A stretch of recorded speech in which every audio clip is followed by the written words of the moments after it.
இனிய காலை வணக்கம். ஒரு ரொம்ப ரொம்ப ஒரு மகிழ்ச்சியான நிகழ்வு.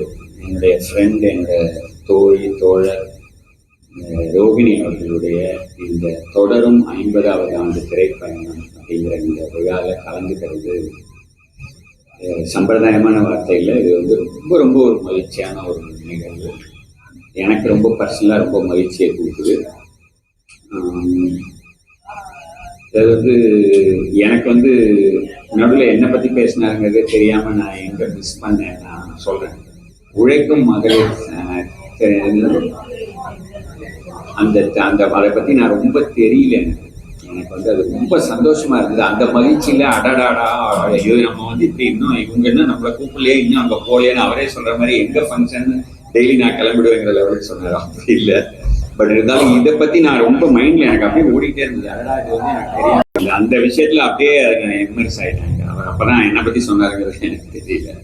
ஓகே, அதனால் உங்கள் முன்னாடிலாம் வெக்கப்படுற ஒரு வாய்ப்பு கிடைச்சிது. சரி, எனக்கு வந்து ரோகிணி அப்படிங்கிறவங்க என்னங்கிறத பற்றி நான் ஒரு சுருக்கமான பேச்சு நான் இங்கே பேசுகிறேன். ஆனால் ரொம்ப ஆத்மார்த்தமாக பேசுகிறேன். நான் நிச்சயமாக நான் இன்னைக்கு வேற ஒரு ஊருக்கு போயிருக்கணும். ஆனால் கண்டிப்பாக ஊருக்கு போகிறத வந்து ஒரு 12 மணிக்கு வீட்டிலேருந்து கிளம்பலான்னு தள்ளி வச்சுட்டு நான் இங்கே பேசிட்டு போகணும்னு நினச்சேன். அதை தான் நான் அதே பலர்கிட்ட சொன்னேன். அதனால எல்லாரும் வந்து நான் கொஞ்சம் விரைவாக பேசிட்டு கிளம்புறதுக்கு மன்னிக்கணும். ஆனால் கலந்துக்கிறது ரொம்ப முக்கியமாக இருந்தது எனக்கு. ஏன்னா எனக்கு வந்து ரோகிணிங்கிறவங்க வந்து பர்சனலாக எனக்கு ரொம்ப ரொம்ப பிடித்த ஒரு திரைத்துறை ஆளுமை, நடிகை. அவங்க வந்து எழுத்தாளர், கவிஞர், செயற்பாட்டாளர், கல செயற்பாட்டாளர், இடதுசாரிகளுடைய அந்த முன்னணியில தன்னை முன்னிலைப்படுத்திக்கிட்ட நடிகைகள்ங்கிறவங்களே கூட ரொம்ப ரொம்ப குறைவா இருப்பாங்களா, எனக்கு டேட்டா தெரியல. அதாவது வந்து அதுவும் இந்த காலகட்டத்துல இன்னமும் தொடர்ந்து தான் அந்த இடத்துல இருந்தா எவ்வளவு தூரம் அவங்க மக்களோட நெருக்கமா ஃபீல் பண்ணியிருக்கணும் பண்றாங்கன்றதுக்கு அவங்களுடைய மனசுக்கு அது ஒரு உதாரணம் நான் நினைக்கிறேன். நீங்க வந்து கொண்ட கொள்கையில வந்து மாறாம துணிந்து செயல்படக்கூடியதற்காக ஒரு பெண்ணிய வீராங்கனையா தான் நான் வந்து ரோகிணியை பார்க்கிறேன். ஒரு எங்கெங்கெல்லாம் நான் ரோகிணியை பார்த்துருக்கேன் அப்படின்னு யோசிச்சு பார்த்தேன். ஃபர்ஸ்ட் எங்க பார்த்தேன், எப்படிலாம் பார்த்துருக்கேன். முதல்ல ரோகிணிங்கிறவங்க வந்து அஃப்கோர்ஸ் சினிமாவில், டிவியில் வந்து நான் அவங்க ஏதோ டேட்டா படி அவங்க முருகன் அடிமை ஏதோ ஒரு படம் தமிழ் படத்துல முதல்ல நடிச்சிருக்காங்க. நான் தெலுங்கு படம் பார்த்துக்கிறதுக்கு வாய்ப்பு இல்லை. முருகனா ஆனால் குழந்தை நட்சத்திரமா அவங்களோட முகம் எனக்கு கண்டிப்பா ஞாபகம் இருக்கு. அது வந்து ஏதோ முருகனுக்குன்னு ரொம்ப கரெக்டா செட்டான ஒரு குழந்தைத்தனமான ஒரு கரெக்டா முருகனா அவங்க பேசுனது, இந்த மாதிரியான விஷயங்கள் நினைவுல இருக்கு. அதை தாண்டி வந்து நான் அசிஸ்டன்ட் டைரக்டரா பால்சன் சார்ட்ட ஒர்க் பண்ணிட்டு இருந்த பீரியடு புது அர்த்தங்கள் டைம்னு நினைக்கிறேன். அந்த 88, 89 எனக்கு தெரியல. அந்த பீரியட்ல தீவிரமா இவங்களோட ஒர்க் பண்ற மாதிரியான ஒரு சூழ்நிலை வரும் போல இருந்தது. நான் அசிஸ்டன்ட் டைரக்டரா இருக்கும்போது பால்சன் சார் இவங்களை வந்து அவங்க பண்ணலன்னு நினைக்கிறேன்.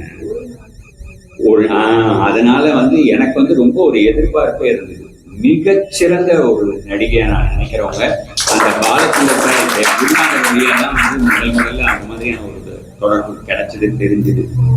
மறுபடிங்கிறது வந்து என்னை பொறுத்த வரைக்கும் அவங்களோட லைஃப் டைம் பர்ஃபார்மன்ஸ்.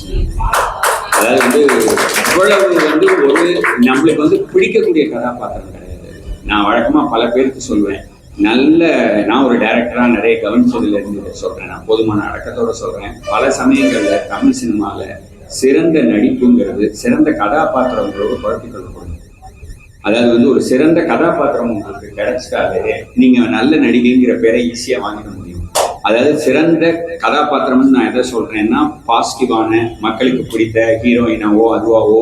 இப்போ வந்து நீங்க வந்து ரொம்ப கஷ்டம் எங்கன்னு கேட்டீங்கன்னா, நெகட்டிவ்னு வார்த்தையை யூஸ் பண்ணிடக்கூடாது. ஆனா இவ்வளவு நெருக்கமில்லாத ஒரு கதாபாத்திரத்தை ஏற்று மறுபடியும் இல்லை.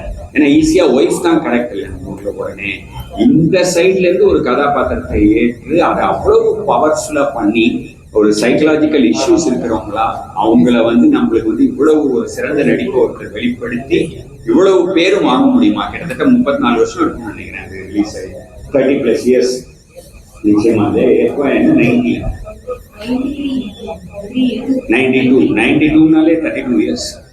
ஆமாம், நான் மேக்ஸில் கரெக்ட் தான். ஓகே தானே, 32 இயர்ஸ். ஸோ 32 இயர்ஸாக வந்து இவ்வளவு மறக்க முடியாத ஒரு கதாபாத்திரமாக அது இருக்கு நம்ம மனசில். ஆசை வந்து எனக்கு வந்து அவங்க எனக்கு என்னன்னு தெரியல. நான் she has been always very very nice and sweet to me அப்படிதான் நான் சொல்லுவேன்.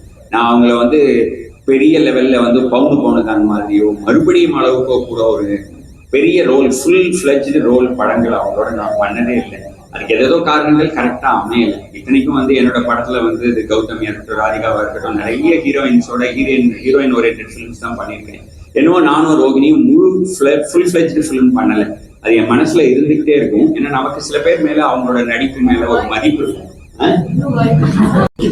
இது வந்து ஒரு டயலாகா ஒரு ரைட்டர் டைரக்டர் எப்படி எழுதினார், அது எப்படி எடுத்தார்னு யோசிச்சு பாருங்க. அந்த மாதிரி எனக்கு பல சமயங்கள்ல தோணி இருக்கு, இவங்களும் நடிச்சு மத்தவங்களும் நடிக்கிறதாங்க. அந்த மாதிரி எனக்கு மனசுக்குள்ள தோணும், இவங்கதான் இந்த ரோலுக்கு கரெக்ட் அப்படின்னு.